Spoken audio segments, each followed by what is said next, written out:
Sejumlah pengatur jalan liar Pak Oga lari kocar-kacir karena dikejar petugas Satpol PP di kawasan Pulau Gadung, Jakarta Timur. Sementara itu, penertiban ratusan bangunan liar di bantaran Sungai Cidurian, Tangerang, Banten diwarnai protes warga.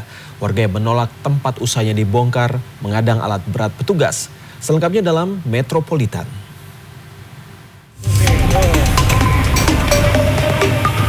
Seorang pengatur jalan liar atau Pak Ogah yang beraksi di Jalan Kayu Putih Raya Pulau Gadung, Jakarta Timur kabur saat terjadi razia pada Rabu sore.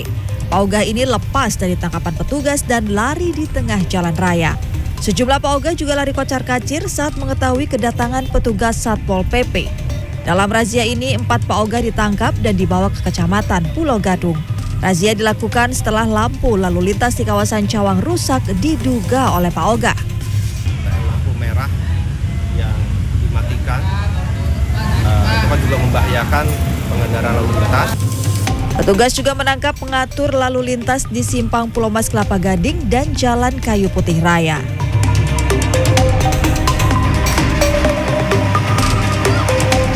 Pembongkaran ratusan bangunan liar di bantaran Sungai Cidurian, Kabupaten Tangerang, Banten diwarnai aksi protes warga.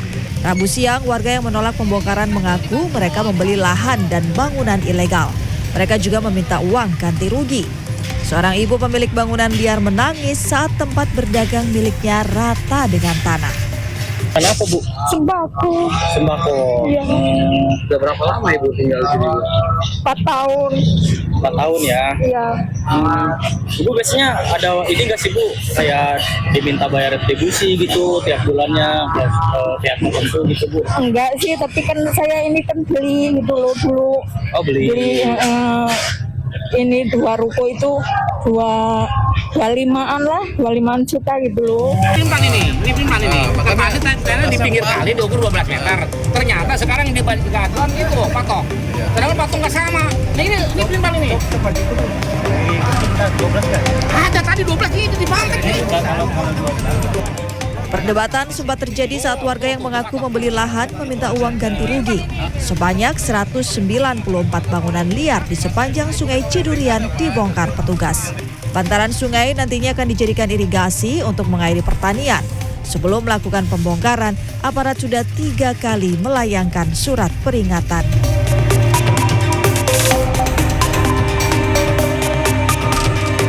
Masih di Metropolitan, fenomena Rojali rombongan jarang beli kian ramai diperbincangkan.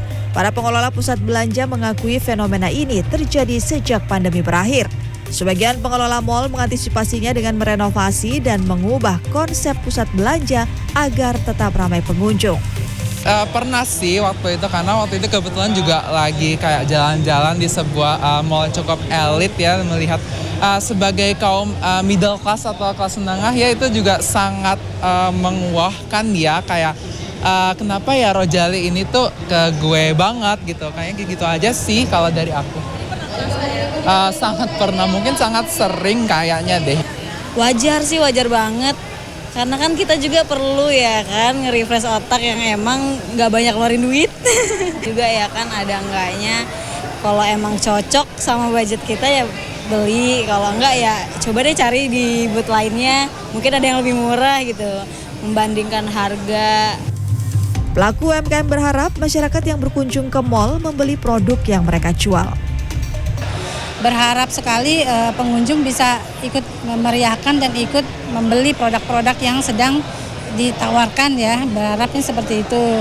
Kami melihat banyak sekali pengunjung yang hadir, tapi hanya melihat-lihat ini kayaknya agak cukup memprihatinkan ya, karena kita berharap setiap pengunjung bisa saling membantu dan melariskan pedagang gitu.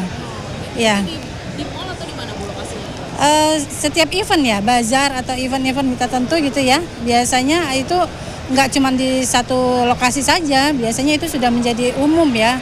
Di mana-mana tuh banyak sekali rombongan yang membeli, tapi hanya berapa 2 orang atau 3 orang, tapi yang berkunjung banyak gitu, tapi hanya sebagai pengunjung saja gitu, untuk lihat-lihat saja. Ibu merasakan itu sejak kapan? Sejak mulai awal-awal setelah pandemi, mungkin karena ada perubahan. Himpunan Pengelola Pusat Belanja Indonesia HIPINDO menyebut Pembeli banyak menghabiskan waktu di kafe dan resto yang didukung oleh fasilitas wifi dan suasana kafe yang nyaman. Sedangkan tenan produk pakaian penjualannya menurun. Tim Liputan CNN Indonesia.